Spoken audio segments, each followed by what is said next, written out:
बिस्मिल्लाहिर्रहमानिर्रहीम। आज के अखबारात में लीड सादिक संजरानी की जीत की है।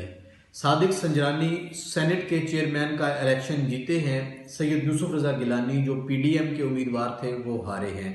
7 वोट मुस्तरद हुए हैं सेनेट के इलेक्शन में। अखबारात में खबरें तो हैं, तज्जिए भी हैं, लेकिन इन 7 वोटों का सबसे ज़्यादा शोर है आज के अखबारात में। और एक अखबार में बॉक्स लगा के ये खबर लगी हुई है कि ये 7 वोटों के मुस्तरद होने का हसीन इत्तेफाक है। जब यूसुफ रजा गिलानी सेनेट के इलेक्शन में सेनेटर बने थे इस्लामाबाद की सीट से, उस दिन भी 7 वोट मुस्तरद हुए थे। हुकूमत की जानिब से ये सामने आया था कि इसलिए ये हुकूमत इलेक्शन हारी है। और आज जब ये अखबारात में मैं पढ़ रहा हूँ कि कल जो सेनेट के चेयरमैन का इलेक्शन हुआ है इसमें भी 7 वोट मुस्तरद हुए हैं, तो ये अहमियत बहुत ज़्यादा बढ़ गई है 7 वोटों की। और इनकी जुस्तजू भी बढ़ गई है कि ये क्या मामला है, कौन लोग थे। सादिक संजरानी जो तहरीक इंसाफ के उम्मीदवार थे उन्होंने 48 वोट लिए हैं और यूसुफ रजा गिलानी ने 42 वोट हासिल किए हैं। 6 वोटों की बढ़तरी से संजरानी साहब जीते हैं। लेकिन जो डिप्टी चेयरमैन का इलेक्शन था उसमें जो हुकूमत के उम्मीदवार थे मिर्ज़ा मोहम्मद आफरीदी, उन्होंने 10 वोट ज़्यादा लिए हैं गफूर हैदरी साहब से। गफूर हैदरी का और मिर्ज़ा आफरीदी का 10 वोटों का फ़र्क है। इस मामले के बाद अब ये सिर्फ संजरानी की फतह नहीं है, बहुत सी चीज़ें खुल के सामने आई हैं। सबसे पहले तो बात करता हूं मैं अपोजिशन की, इसलिए कि उनका शोर और उनका वावेला ज़्यादा है आज के अखबारात में। अपोजिशन ने इस मामले में अदालत जाने का इंदिया दिया है और बिलावल ने रात ही प्रेस कॉन्फ्रेंस कर दी थी, वो भी रिपोर्ट हुई है आज के अखबारात में। उन्होंने कहा है कि गिलानी की जीत को चोरी किया गया है, गिलानी जीत चुके हैं, हम अदालत जाएंगे और इन 7 वोटों के मामले को वहां रखेंगे। दूसरी चीज जो इसके साथ ही सामने आई है पीडीएम के अंदर से ही, वो मैं आज के अखबारात से ही नुमाया तौर पे आपके सामने रखना चाहता हूँ। मौलाना फजलुर रहमान का एक बयान सामने आया है लॉन्ग मार्च के हवाले से, लेकिन उसको यहाँ पे लिंक करना पड़ेगा कि इस मामले के साथ। मौलाना फजलुर रहमान ने कहा है कि जो इस्तीफे हैं वो अहमियत रखते हैं लॉन्ग मार्च में। लॉन्ग मार्च की अफादियत इस्तीफों के साथ वाबस्ता है।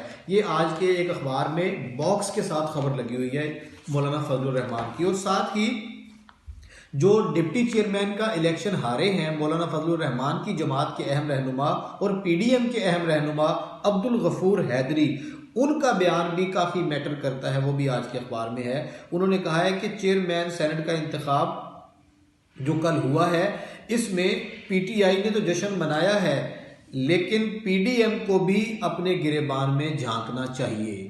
ये अब्दुल गफूर हैदरी साहब कह रहे हैं। क्यों? क्योंकि ये सामने वाजे हुआ कि अगर 7 वोट मुस्तरद हुए हैं तो इनका 10 वोटों का फर्क ये बताता है कि पीडीएम के अंदर से लोगों ने तहरीक इंसाफ के उम्मीदवार को वोट दिया है।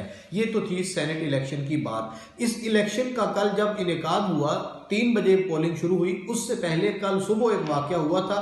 गो के ये वाकया सोशल मीडिया पे बहुत वायरल हो चुका है, लेकिन अखबारात में क्योंकि मौजूद है तो मैं रिपोर्ट आपके सामने रखता हूं कि जब पोलिंग बूथ कल बन चुके थे तो अपोजिशन के 2 रहनुमा पीडीएम के, पीपल्स पार्टी के मुस्तफ़ा नवाज खोखर और मुस्लिम लीग नून के मुसद्दिक मलिक साहब, इन्होंने पोलिंग बूथ का जायजा लिया तो वहां से खुफिया कैमरे और कुछ खुफिया डिवाइसेस निकाली कि यहाँ पे ये लगी हुई हैं। उनका बहुत शोर रहा, बड़ी मीडिया टॉक भी हुई, बहुत ले दे हुई। फिर दोबारा से नए सिरे से प्रिजाइडिंग ऑफिसर ने पोलिंग बूथ बना के वहां पे दोबारा इलेक्शन का प्रोसेस नई जगह पे करवाया। ये मुख्तसर अहवाल है कल के सेनेट इंतखाब का।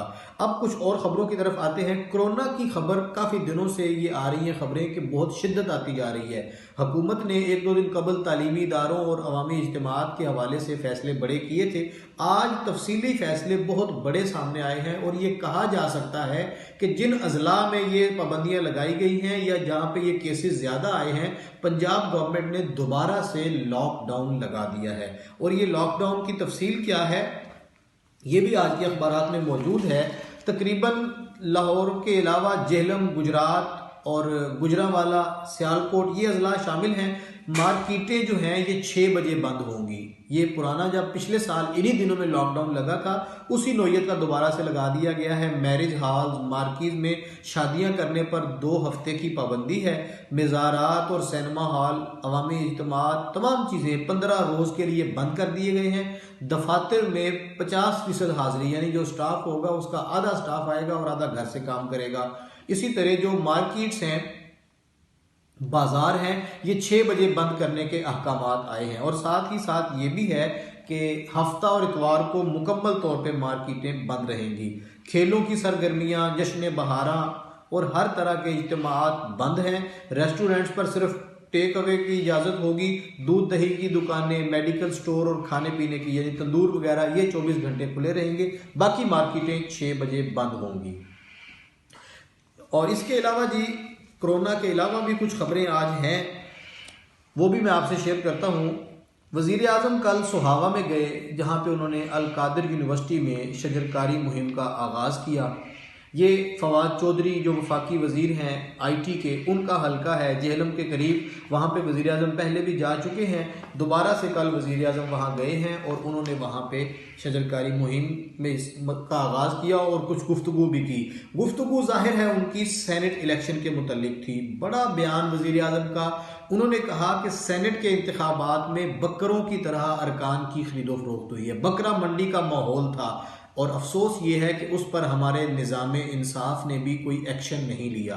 अदालतों की तरफ वज़ीर आज़म की तवज्जो है। उन्होंने कहा है कि हमारा निज़ाम इंसाफ कमज़ोर है, इसलिए हमारा निज़ाम जमहूरियत भी कमज़ोर होता जा रहा है। ये वज़ीर आज़म की गुफ्तगू कल सामने आई है। इसकी रोशनी में हम सेनेट इलेक्शन को रखें तो फिर हम बहुत सारी चीज़ों को वाज़े तौर पे देख सकते हैं। शेख रशीद, जिनका बयान मैं रोज़ आपको सुनाया करता हूँ, आज भी उनका बयान सुपर लीड के साथ लगा हुआ है। उन्होंने कहा जी कैमरे लगे हों या नहीं, नतीजा यही आना था। शेख रशीद वो वज़ीर हैं, वो सियासी रहनुमा हैं जो बहुत दिनों से बड़े यकीन के साथ कह रहे थे, बल्कि इन्होंने एक टॉक शो में ऐसी बात की थी जिसे बहुत से जमहूरियत पसंद लोगों ने कहा था कि ये बात इस तरह से सियासी बंदे को नहीं करनी चाहिए। वो बात ये थी, उन्होंने कहा था कि सादिक संजरानी हुकूमत के और रियासत के दोनों के उम्मीदवार हैं। और ये कल 1-2 कॉलम नवीसों ने इस बात को दोहराया भी था। शेख रशीद ने आज फिर कहा है कि जैसा भी नतीजा आया है यही आना था, कैमरे लगे होते या ना लगे होते ये मैटर नहीं करता। जनाब कुछ मज़ीद खबरें शामिल करते हैं। ये सेनेट इलेक्शन पर ही बिलावल भुट्टो को फौरी तौर पे ट्वीट करके कल तंज किया तलाल चौधरी ने, जो मुस्लिम लीग नून के बड़े जौली रहनुमा हैं और वो बड़े खबरों में इन रहते हैं। उन्होंने बिलावल साहब को ट्वीट किया और तंजन कहा कि बिलावल साहब न्यूट्रल का मज़ा आया। ये इशारा था उन लोगों की तरफ जो न्यूट्रल हैं और बिलावल उन्हें न्यूट्रल समझते भी हैं और उनको न्यूट्रल मानते भी हैं। और तलाल चौधरी ने यह कहा कि बिलावल साहब आपको न्यूट्रल का मज़ा आया, जिसके जवाब में बिलावल भुट्टो जरदारी ने ट्वीट किया कि तलाल चौधरी साहब ये तंजीम साजी नहीं है, ये जमहूरी जद्दोजहद है।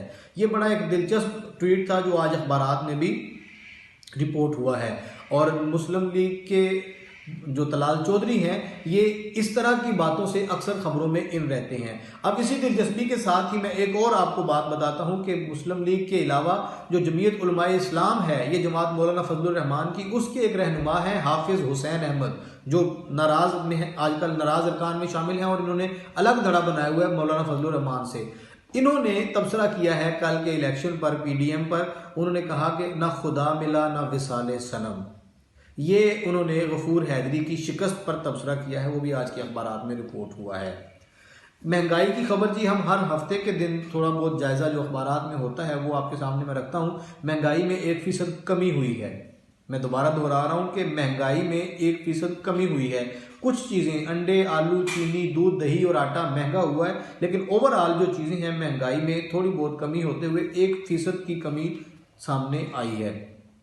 उसके बाद जी ये एक बयान है यहाँ पर फवाद चौधरी साहब का कि इलेक्शन रूल्स की तशरीहात मुतलका फोरम करेगा, बात अदालतों में होगी। वही बात जो अपोजिशन ने की है फवाद चौधरी साहब ने उसे दोहराया है। अब फवाद चौधरी का एक बयान कुछ अखबारात में यह भी लगा है, कल मैंने आपको बताया था कि पेशावर हाई कोर्ट ने टिकटॉक पर पाबंदी लगाई है। टिकटॉक एक सोशल मीडिया ऐप है और उसको ये कहा गया था कि ये फहाशी और उरियानी और बेहयाई फैलती है। छोटे छोटे क्लिप्स इस तरह के आते हैं लड़कियों के, ख़वातीन के। तो फवाद चौधरी साहब जो हमारे IT के मिनिस्टर हैं, उन्होंने पहले भी ये बात की थी। आज के अखबारात में भी उनका ये बयान लगा है कि हमें इसकी भारी कीमत चुकाना पड़ती है बैनुल अक़वामी फोरम्स पर इस तरह के फैसलों की। इसके बाद जी एक और ख़बर है, ये कोरोना के साथ जो लोग हलाक हुए हैं, पंजाब असम्बली के अरकान की तादाद उनमें ज़्यादा है। इस पूरे साल में तकरीबन एक अखबार ने 4 लिखा है, एक ने 6 लिखा है कि लोग जो पंजाब असम्बली के हैं मेंबरान, उनका इंतकाल हुआ है इस एक साल में। जुलाई से जनवरी तक पावर सेक्टर के गर्दिशी कर्जों में 180 अरब रुपए का इजाफा, ये पावर डिवीजन ने अदादोशुमार दिए हैं। ये थोड़ी सी बिजली महंगी होने की एक खबर है, इंदिया है कि मुस्तकबिल में कोई ऐसा फैसला करना पड़ सकता है। गैर मुल्कियों के लिए पाकिस्तान की वीज़ा पॉलिसी में तरमीम की गई है। जो पाकिस्तान से वीज़ा जारी किया जाता है उसके तरीक़ेकार में थोड़ी सी तरमीम की गई है। Visa on arrival visa in your in box में तब्दील कर दिया गया है। इसी तरह से सऊदी अरब की खबर है कि सऊदी अरब का 17 मई से बैनुल अक़वामी परवाज़ों की बहाली का ऐलान किया गया है। सऊदी अरब में थोड़ी सी तब्दीलियाँ आ रही हैं हवाई सफ़र के हवाले से। आगे हज का सीज़न भी आएगा तो इसमें थोड़ी सी बेहतरी आना शुरू हुई है। पाकिस्तान और ऑस्ट्रेलिया के साथ सफारती, इक़्तिसादी और दिफाई ताल्लुकात हैं हमारे, और हम उन्हें बहुत अहमियत देते हैं। ये कहा है army chief general Kanwar Javed Bajwa ने ऑस्ट्रेलियन हाई कमिश्नर से मुलाकात करते हुए। उन्होंने कल ऑस्ट्रेलियन हाई कमिश्नर ने जनरल बाजवा से मुलाकात की है, उसमें उन्होंने ये कहा है कि हमारे बड़े तारीख़ी और बड़े दरीना ताल्लुकात हैं। जो मैंने आपको सऊदी अरब के हज के वज़ीर की बात बताई, वो ख़बर आज के अखबारात में है कि वज़ीर हज समेत कई वज़रा और मुतअद्दिद आला हुक्काम को तब्दील कर दिया है। सऊदी फरमारवा ने उन्हें तब्दील कर दिया है। हज के हवाले से इंतज़ामात करते हुए अब इब्तदा की गई है इन मामलात की।